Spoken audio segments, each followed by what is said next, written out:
आदर्श बस एक डायरेक्शन में चला गया और उसे दूसरे आदमी की लाश मिली। उसी तरह ये ताज़ा खून से ढका हुआ था और उसके शरीर को बीस्ट ने आधा कर दिया था, लेकिन खाया नहीं था। उस व्यक्ति को उसकी मौत से ठीक पहले बहुत ही टॉर्चर किया गया था, क्योंकि उसके चेहरे पर घबराहट के भाव ये बताने के लिए काफ़ी थे कि उसने अपनी मौत से पहले क्या एक्सपीरियंस किया था। ये बताना मुश्किल था कि खजाने की तलाश में जंगल में कितने मैजिशियन मारे गए थे। फिर भी इन मैजिशियंस के बिना डीमन बीस्ट के एरियाज में रिसोर्सेज की तलाश में अपनी जोखिम में डाले मनुष्य डीमन बीस्ट की तुलना में बहुत ही कमज़ोर होते। आदर्श खुद एक हंटर था, इसलिए वो दुख को समझ सकता था। उसने आग जलाई और लाश को आग लगा दी ताकि लाश किसी दूसरे डीमन बीस्ट द्वारा न खाई जा सके। Magic wine entangle. जंगल से अचानक एक लड़की की बर्फीली आवाज़ आई। आदर्श पर लाश जलाने के दौरान अचानक ही किसी ने हमला कर दिया। लकीली जब रियल फाइट की बात आती थी तो वो कोई अनाड़ी नहीं था। जब उसने मैजिक की एनर्जी रिपल को महसूस किया तो उसने पहले ही शेडो एलिमेंट स्टार पैटर्न तैयार कर लिया था। आदर्श के पैरों के नीचे ब्लू मैजिक वाइन्स तेजी से बड़े मानो वे जीवित हो। वे ऊपर की ओर बढ़ी और आदर्श के फिगर को लपेटने की कोशिश की। हालांकि आदर्श का फिगर धीरे धीरे पास के पेड़ की शेडो में मिल गया। ये ऐसा था जैसे वो हवा में गायब हो गया हो। कौन है? बाहर आओ। आदर्श धीरे धीरे पेड़ की डाली पर दिखाई दिया। एक सर्कल के साथ उसकी हथेली पर तुरंत ही लाइटनिंग दिखाई दी। मुझे सवाल पूछने वाला होना चाहिए। कुछ दूर कंधों तक पीछे बालों वाली एक लंबी महिला दिखाई दी जो आदर्श को तीखेपन से घूर रही थी। आदर्श ने जब एक्वालाइन नोज और छाती पर एक बेज के साथ महिला को देखा तो उसने हंसते हुए कहा, क्या आर्मी के पास पैसे खत्म हो गए हैं, इसलिए तुम यहाँ कुछ सोना ढूंढने आए हो? हमें जज करने के लिए तुम जैसे बेकार हंटर की ज़रूरत नहीं है। इशिता ने आदर्श पर हमला करना जारी नहीं रखा। हालांकि आदर्श ने हंटर का बैज नहीं पहना था, लेकिन उसके स्वभाव ने उसकी पहचान को क्लियर कर दिया था। तुम्हारे कई साथी मारे गए हैं। मुझे लगता है कि इससे पहले कि तुम कुछ अच्छा ढूंढ पाओ तुम्हारा क्रू खत्म हो जाएगा। इशिता कुछ नहीं बोली और धीरे से अपने होठों को काटा। जैसा कि आदर्श ने कहा था, उसके क्रू ने यहाँ बहुत से मेंबर्स खो दिए था। फायर क्लाउड वुड से जितना उन्होंने सोचा था उससे कहीं ज्यादा भयानक था। नरसंहार से बचने के लिए वे एक सेफ प्लेस पर छिप गए थे। तुम तो अकेले घूम रहे हो, तो तुम्हें कोई नुकसान कैसे नहीं हुआ? ऐसा नहीं लगता कि तुम अपने कल्टीवेशन से इस एरिया के बीस्ट को संभाल सकते हो? इशिता ने अपनी भुहें चढ़ाकर कहा। अगर तुम मिशन को छोड़ना चाहती हो तो तुम अपने लोगों से मुझे फॉलो करने के लिए कह सकती हो। मैं तुम्हें सेफली यहाँ से बाहर निकाल सकता हूँ। आदर्श ने अपने हाथ बांधते हुए कहा। हमें अग्नि आपदा फल नहीं मिला है। इससे पहले कि इशिता बात खत्म कर पाती है, आदर्श हंस पड़ा। उसने अपना हाथ लहराया और कहा, इसके बारे में तो भूल ही जाओ। तुम फायर क्लाउड वुड्स से भी नहीं बच सकते। अग्नि आपदा फल पाने की कोशिश के बारे में तो सोचो भी मत है। मुझे पता है कि ये कहाँ है, लेकिन अग्नि आपदा फल का गार्जियन कुछ ऐसा नहीं है जिससे हम निपट सकते हैं। हमें मारना उसके लिए चींटियों को मारने जैसा है। अपने लोगों की जान बर्बाद मत करो। बस अब मेरी बात सुनो और जब तुम्हारे पास अभी भी मौका है तो चले जाओ या नीचे जाओ और कुछ सोल सीड्स या सोल सीड पीस को लूटो और अपने सीनियर्स को वापस रिपोर्ट करो। इशिता ने मुंह फेर लिया। उसे आदर्श का लहजा पसंद नहीं था, लेकिन उसे एक्सेप्ट करना पड़ा कि उसकी टीम को किसी डेडली बीस्ट द्वारा निशाना बनाया जा रहा था। उनकी संख्या घटती जा रही थी, लेकिन उसे पता नहीं था कि उन पर हमला करने वाला कौन था। आदर्श ने कहना कंटिन्यू रखा जब उसने देखा कि कमांडर हिचकिचा रही है। तुम्हारी स्क्वाड पर हमला करने वाला बीस्ट 3 सिर वाला डीमन पाइथन होना चाहिए। आदर्श ने रास्ते में लाशों को चेक किया था और देखा था कि लाशें जहर, फायर और टूटी हड्डियों के कारण मरी थी। एकमात्र बीस्ट जो उनकी मौत के लिए जिम्मेदार हो सकता था वो 3 सिर वाला डीमन पाइथन था, जिसने उसका भी शिकार करने की कोशिश की थी। तुम्हें कैसे पता? इशिता ने उसी सतर्कता से पूछा। मैं तुमसे एक बार और पूछूंगा, क्या तुम हार मानने वाले हो या यहाँ रहना कंटिन्यू रखोगे और अपनी मौत का इंतजार करोगे? आदर्श इशिता के साथ अपना समय बर्बाद नहीं करना चाहता था। अगर वे आर्मी से नहीं होते या यह फैक्ट कि वो महसूस कर रहा था कि अफसोस की बात होगी कि अगर खूबसूरत लड़की को डीमन बीस्ट ने मार दिया, नहीं तो वो उनकी मदद करने की जहमत नहीं उठाता। उग्र जादूगरनी ने 3 सिर वाले डीमन पाइथन को वार्निंग दी होगी, इसलिए उसने जंगल में घूमते हुए भी उसे परेशान करने की हिम्मत नहीं की। बाकी लोग इतने भाग्यशाली नहीं थे। इशिता बहुत देर तक झिझकती रही। उसकी आंखें आदर्श को घूर रही थी और ये देखने की कोशिश कर रही थी कि क्या वो उन्हें फंसा रहा है। हालांकि जैसे ही उसने याद किया कि अब जंगल में रहने से उसके लोग बहुत ही खतरे में पड़ जाएंगे, वो अंत में शर्तों पर आई और आदर्श से पूछा, क्या तुम हमें सेफली बाहर निकाल सकते हो?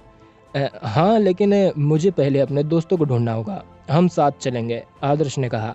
आदर्श चीज़ों को सुस्त तरीके से करना पसंद नहीं करता था। उग्र जादूगरनी की स्ट्रेंथ को देखने के बाद उसने तुरंत अग्नि आपदा फल हासिल करने के आइडिया को ड्रॉप कर दिया था।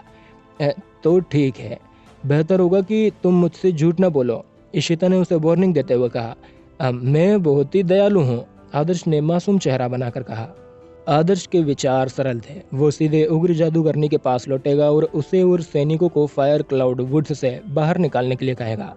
कुछ दिनों के लिए उग्र जादूगरनी के साथ बातचीत के बाद आदर्श को विश्वास था कि वो उसकी सिंपल रिक्वेस्ट को रिजेक्ट नहीं करेगी। न केवल वो दयालु थी, बल्कि वो बेसिकली बहुत ही सुलभ थी अगर उसने अग्नि आपदा फल के बारे में उल्लेख नहीं किया। अग्नि आपदा फल की खोज के लिए इशिता यहाँ लगभग 10 लोगों को लाई थी और केवल अब तक 5 ही बचे थे। आदर्श तारों वाले पेड़ की ओर वापस अपना रास्ता खोजने में कामयाब रहा। दूसरे शब्दों में वो इशिता और उसके स्क्वाड को अग्नि आपदा फल के पास भी ले जा रहा था। हालांकि आदर्श चाहता था कि आर्मी को यह पता चले कि जब तक उग्र जादूगरनी अभी भी अग्नि आपदा फल को प्रोटेक्ट कर रही थी, तब तक कोई मौका नहीं था कि वे उस पर अपना हाथ रख सकें, क्योंकि ऐसा करने की कोशिश आत्महत्या थी। ये कौन सी जगह है?" इशिता ने सावधानी से पूछा जब उसने थोड़ी ढलान देखी। ढलान पर तारों वाला पेड़ घाटी पर सबसे ऊंची जगह पर था, जिसमें तारे और सूरज उस पर लगे हुए लग रहे थे। विशाल एरिया में एक भी फायर क्लाउड ट्री नहीं था, न ही कोई डीमन बीस्ट आसपास था। तारों वाले पेड़ के थोड़े मुड़े हुए तने ने ढलान पर जगह को लगभग ढक लिया था और इसकी घनी शाखाएं हाथ की पहुंच के भीतर थे। मैं ये साफ कर देता हूँ कि कुछ भी बेवकूफ़ी करने के बारे में मत सोचना, चाहे तुम कुछ भी देखो। वो यहाँ रहती है और जब तक तुम उसके लिए दुश्मनी नहीं रखते हो, तब तक वो किसी भी ज़रूरतमंद की मदद करने के लिए तैयार होगी। मैं उसे हमें बाहर निकालने के लिए कहूँगा, आदर्श ने इशिता और उसकी स्क्वाड को याद दिलाया। बाकी सैनिक बेहद ही आज्ञाकारी थे, शायद इसलिए कि वे 3 सिर वाले डीमन पाइथन से पूरी तरह से डर गए थे। उन्होंने आदर्श की बातों का पूरी तरह से पालन किया। ठीक है, मैं आगे बढ़ूंगा और उसे ग्रीट करूंगा, चिंता मत करो, वो नहीं करेगी। आदर्श स्क्वाड को शांत करने ही वाला था कि तारों वाले पेड़ पर एक चौकाने वाले फायर वॉल फूट पड़ी। आग का गोला एक धधकते सूरज की तरह था जो पेड़ के ऊपर लटक रहा था और चारों ओर आग की लाल फ्लेम्स जल रही थी। इसकी उग्र फ्लेम्स लगभग जमीन तक पहुंच गई थी। तापमान तेजी से बढ़ गया, गर्मी बहुत ही तेज थी और ऐसा लग रहा था कि आग का गोला इंसानों को भूनने वाला है। इशिता चौंक गई और जल्दी से डिफेंसिव रुख में चली गई। उसने आदर्श को गुस्से से देखा, क्योंकि उसने मान लिया कि आदर्श ने जानबूझकर उन्हें नुकसान पहुंचाने के लिए यहाँ फंसाया था। जैसे ही इशिता आदर्श से पूछताछ करने वाली थी, आग के गोले से एक उग्र फिगर बाहर निकला। वो फायर वॉल पर खड़ी थी और उसका फिगर फायर फ्लेम्स से घिरा हुआ था। उसकी रूपरेखा एक महिला के आकार की, ग्लैमरस और गरिमापूर्ण थी। उसके पैरों के नीचे फायर बॉल्स ने उसके स्वभाव को ठंडा और अनअप्रोचेबल बना दिया। किसी भी मैजिशियन की उसकी अपीयरेंस को देखकर उसका विरोध करने की हिम्मत नहीं थी। फायर फ्लेम्स लहरों की तरह निकली। रेड फायर रिंग एक आर्क में आगे फैल गई, जब तक कि वे दूरी तक नहीं पहुंच गए और फायर क्लाउड बन गए। फ्यूरियस स्कॉर्चिंग फ्लेम्स ने लगभग पूरे आकाश को फ्लेम्स से भर दिया था। ये एक सर्वनाश का भयानक सीन लग रहा था। गधे, तुमने हमें फंसाने की हिम्मत की। फ्यूरियस ओरा के प्रेजेंस के कारण इशिता सफोकेटेड फील कर रही थी। उसने सप्रेशन को सहन किया और गुस्से से दहाड़ने लगी। मैं तुम लोगों को जंगल में छोड़ देता अगर मैं तुम्हें नुकसान पहुंचाने की कोशिश कर रहा होता। घबराओ मत, मैं पूछूंगा कि क्या हुआ। किसी और ने उसे नाराज किया होगा। डैम, किस बेवकूफ ने ऐसा किया? उन्होंने हमें लगभग मार डाला, आदर्श ने इशिता को समझाते हुए कहा। उग्र जादूगरनी बहुत ही गुस्से में थी। जब 3 सिर वाले डीमन पाइथन ने उसे खाने की कोशिश की थी, तो उग्र जादूगरनी ने अपना क्रोध व्यक्त करने के लिए अपने रूलर ऑरा को रिलीज कर दिया था। हालांकि अब ऐसा लग रहा था कि उग्र जादूगरनी ने अपने गुस्से में अपनी तर्क संगतता खो दी थी। उसकी फ्लेम्स अनियंत्रित रूप से आकाश में फैल रही थी, जिससे फायर फ्लेम्स का ओशन बन गया था। उसके पैरों के नीचे फायर वॉल और भी शॉकिंग थी। एक बार ये एक्सप्लोड हुआ तो भगवान जाने, शायद आदर्श और दूसरों को बस एक साथ फायर क्लाउड वुड्स के साथ मिटा दिया जाएगा। विशाल काले सांप के साथ आदर्श को अपने एक्सपीरियंस के कारण उसे एक पावरफुल बीस्ट की पर्सनैलिटी की कुछ हद तक समझ थी। वो जानता था कि उग्र जादूगरनी उस तरह की बीस्ट नहीं थी जो आंख बंद करके नरसंहार करेगी। एक्चुअली वो विशाल काले सांप की तुलना में ज्यादा दयालु थी। शायद उसे किसी ने भड़काने की हिम्मत की थी। अग्नि आपदा फल। तारों वाले पेड़ पर लगा अग्नि आपदा फल गायब हो गया था। अग्नि आपदा फल उग्र जादूगरनी के उल्टे पैमाने की तरह था। अब जबकि अग्नि आपदा फल गायब हो गया था, यही कारण था कि वो इतने गुस्से में थी। आदर्श जल्दी से उसे कंक्लूजन पर पहुंचा। जब उसने देखा कि उग्र जादूगरनी उनकी डायरेक्शन में एक डिस्ट्रक्टिव फायरवॉल थ्रो करने वाली थी, तो वो तेजी से आगे बढ़ा। ये मैं हूँ, ये मैं हूँ। मुझे पता है कि किसी ने आपका अग्नि आपदा फल चुरा लिया होगा, लेकिन जैसा कि मैंने तुमसे कहा था, तुम्हारा खजाना लेने के लिए लोग यहाँ आ रहे थे। तुम्हारी हत्या का काम व्यर्थ है। मुझे बताओ कि क्या हुआ। शायद हम अग्नि आपदा फल वापस लेने में आपकी मदद कर सकते हैं। आदर्श ने अपने दिमाग को शांत किया और अपनी अनोखी भाषा में उग्र जादूगरनी के गुस्से को शांत करने की पूरी कोशिश की। उग्र जादूगरनी गुस्सा हो गई। जब उसने इंसानों को देखा तो उसका फर्स्ट इंस्टिक्ट उन सभी को कुचलने का था। यहाँ तक कि जब आदर्श आगे कूद गया, तब भी उसने रुकने का कोई संकेत नहीं दिखाया। फायर बॉल बड़ी हो गई। एक बार एक्सप्लोड हो जाने के बाद ये कितनी तबाही मचाएगा, इसे प्रेडिक्ट करना इम्पॉसिबल था। आदर्श जानता था कि उसकी फायर रेजिस्टेंस के साथ भी उसके पास एक्सप्लोड से बचने का कोई मौका नहीं होगा। उसका एकमात्र मौका उग्र जादूगरनी को मनाने का था। उग्र जादूगरनी इंसानी भाषा को समझ सकते थे।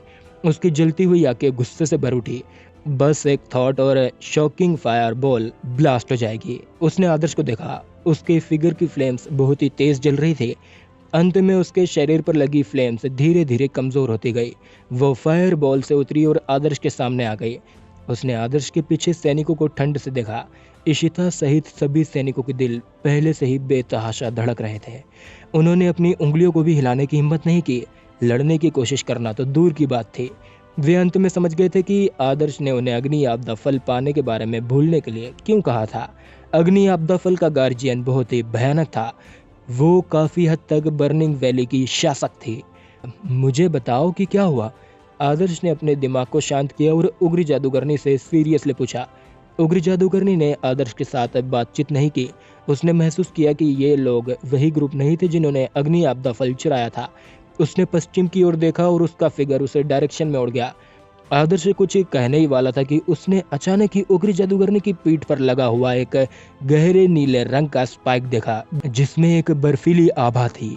स्पाइक लगभग उग्र जादूगरनी के शरीर में घुस गया था। यह उसकी पीठ में काफी गहराई तक जा चुका था। यह साफ था कि बर्फीले स्पाइक को स्पेशली उग्र जादूगरनी के लिए तैयार किया गया था। ठंड उसकी फ्लेम्स को दबा रही थी और उसके शरीर के बाकी हिस्सों में फैल रही थी। ये आइस पॉइजन था। बर्फीला स्पाइक मैजिशियन का इक्विपमेंट रहा होगा, और क्योंकि ये उग्र जादूगरनी की पीठ में घुसा था, इसका मतलब था कि ये एक घात लगाकर किया गया हमला था।